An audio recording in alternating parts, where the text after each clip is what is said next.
Bem-vindos a mais um bloco de Direito Penal para a nossa prova de escrevente TJ São Paulo. Neste bloco, nós vamos estudar o artigo 332, que trata do tráfico de influência. Artigo 332. Solicitar, exigir, cobrar ou obter para si ou para outrem vantagem ou promessa de vantagem a pretexto de influir em ato praticado por funcionário público no exercício da função.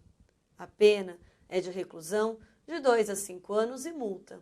O parágrafo único prevê que a pena será aumentada da metade se o agente alega ou insinua que a vantagem é também destinada ao funcionário. O bem jurídico é a administração pública, pois procura tutelar o regular funcionamento da administração e o prestígio da função pública. O sujeito ativo pode ser qualquer pessoa, pois estamos diante de um crime comum. Já o sujeito passivo será o Estado e a vítima secundária será a pessoa que foi enganada com aquela atitude. O tipo objetivo é solicitar, exigir, cobrar ou obter, para si ou para outrem, o que? Vantagem ou promessa de vantagem, a pretexto de influir em ato praticado por funcionário público no exercício da função. Trata-se de um tipo misto alternativo, ou seja, ainda que o agente pratique, no mesmo contexto fático, mais de um verbo nuclear, haverá somente um crime. Então, o sujeito ativo ele pode praticar todos esses tipos objetivos: solicitar, exigir, cobrar ou obter. Ainda que ele pratique mais de um verbo nuclear, ele responderá somente por um crime. E o que significa a expressão a pretexto de? Aqui, o agente não influenciará o funcionário, mas ele passa a informação que simulará uma situação. E o funcionário público determinado e competente não é necessário para a caracterização deste artigo. Ainda, não se exige que o agente público seja determinado e nem que seu nome seja mencionado. Nesse tipo penal, o objeto material é a vantagem ou promessa. Vantagem ou promessa que pode ser de qualquer natureza, seja patrimonial, moral, sexual e etc. Para a caracterização desse delito, o legislador previu o dolo como tipo subjetivo, ou seja, o sujeito ativo tem aquela vontade de executar o núcleo do tipo, fazendo a vítima acreditar que irá influenciar em ato praticado por funcionário público. O dolo específico, então, é a expressão para si ou para outrem, que trata daquela finalidade especial. A consumação, ela se dá com a simples ação do sujeito ativo, ou seja, com o simples ato de solicitar e exigir ou cobrar, pois com essas três modalidades, com essas três condutas, estamos diante de um crime formal. Na modalidade do núcleo verbal obter, o delito vai se consumir no momento em que o sujeito ativo obtém a vantagem ou a promessa. Então, atenção, na modalidade do núcleo verbal obter, trata-se de um crime material, ou seja, a consumação vai se dar no momento em que o sujeito ativo obtém a vantagem ou a promessa. Mas e a tentativa? A tentativa, ela é possível na modalidade da forma plurissubsistente, ou seja, quando a solicitação, exigência ou a cobrança se der por meio escrito. Aí sim estaremos diante de uma possibilidade de tentativa. O parágrafo único do artigo 332, ele apresenta a forma majorada, ou seja, parágrafo único, a pena é aumentada da metade se o agente alega ou insinua que a vantagem é também destinada ao funcionário. Mas prestem atenção, não se exige declaração expressa por parte do sujeito ativo, bastando que ele dê a entender por qualquer meio que o funcionário público também receberá a vantagem. A pena aqui, então, será aumentada da metade. A ação penal é pública e incondicionada, devendo o Ministério Público promovê-la.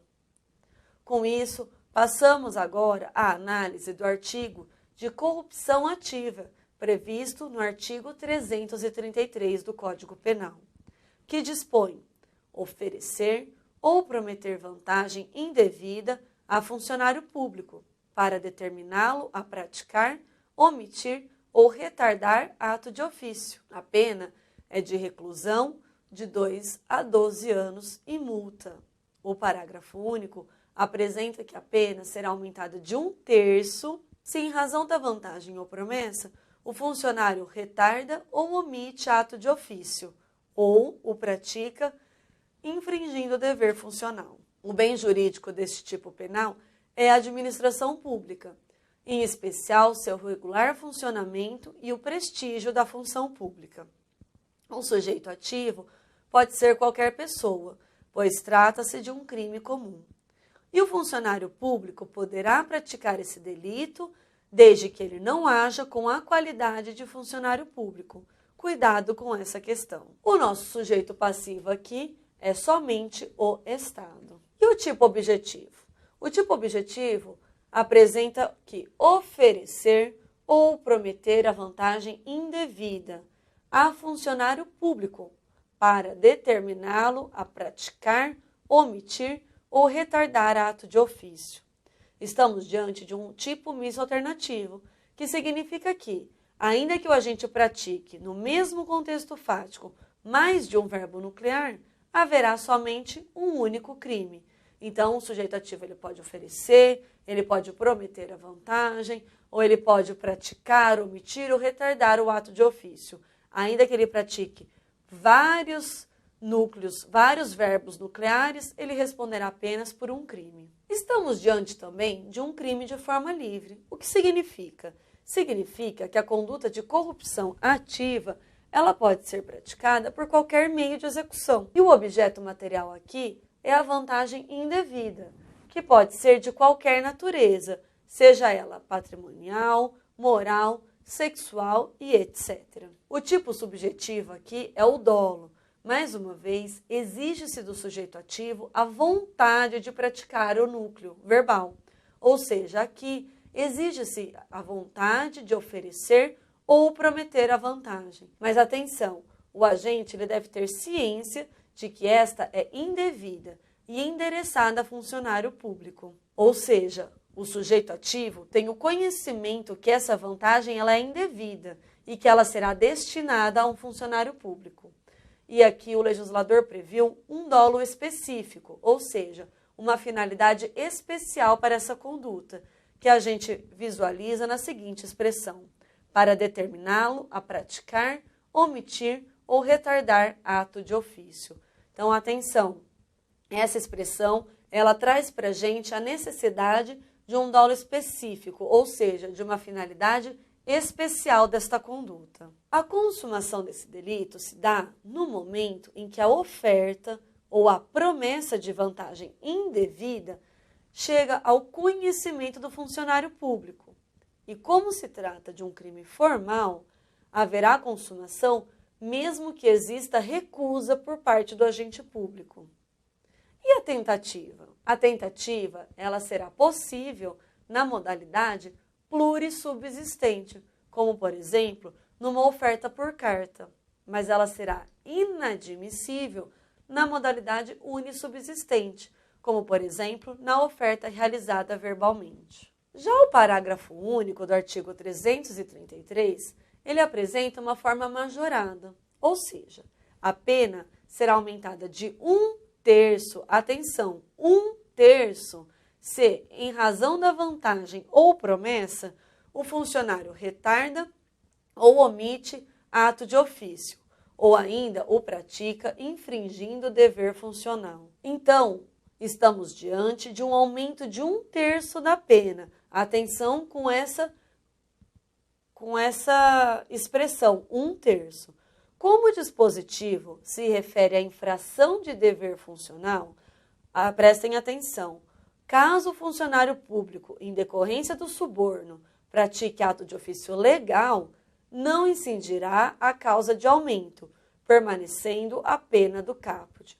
Por quê? Porque a forma majorada do parágrafo único do artigo 333, ele traz o aumento de pena de 1/3 se em razão da vantagem ou promessa o funcionário retarda ou omite ato de ofício ou pratica infringindo dever funcional.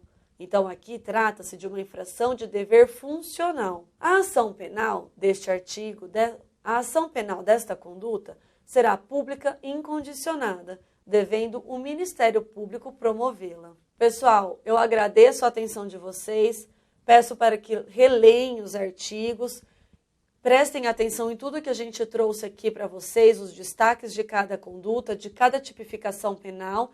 Eu espero vocês no próximo bloco para a gente continuar os estudos dos artigos de direito penal da nossa prova de escrevente do Tribunal de Justiça de São Paulo. Quero ver todo mundo gabaritando as questões de direito penal. Até já!